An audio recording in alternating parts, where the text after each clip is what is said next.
Okay, let's talk weather because we are seeing some cool temperatures, but not quite as cool as they have been. Yeah, temperatures are going to move up briefly, and I'm really stressing the brief part of this because after that, it's really down the hill. Once we get to the cold temperatures, it's really kind of the uninteresting part of the forecast, except that the numbers are cold. It's that getting there part that's really the more interesting meteorologically. Let me show you what I'm talking about. Outside, we're looking at some clouds over the city, hoping that those will keep too much fog from developing for tonight as the temperatures dip back down below freezing. That could cause some minor issues. We'll watch for any patchy dense fog overnight.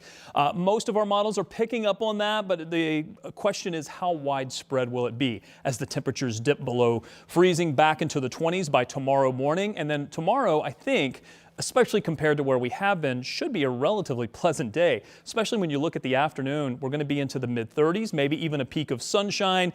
This is not actually our warmest time frame. The warmest will be later Friday night as the temperatures may surge to near 40 right around tomorrow at midnight, but that also comes with some rain moving in. Now, I mentioned this a little bit earlier. I'll repeat it, that if we do get some rain to move in, keep in mind that there's still a lot of snow cover on the ground. There's a lot of snow piles. These may be blocking some of the drains.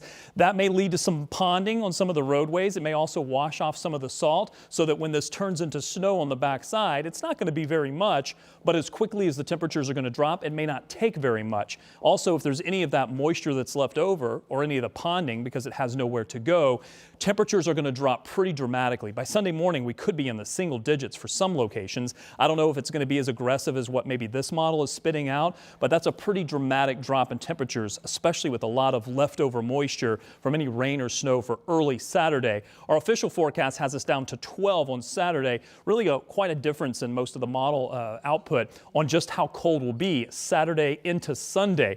Will we see our temperatures drop down below zero? Well, our current forecast, these are low temperatures. I showed you highs a little bit earlier, but look at the lows over the next 7 days. Saturday is going to be an interesting day where we may have our low temperature occur very late in the day. Our warmest temperature may be before the sun comes up, and then the temperatures will drop like a rock.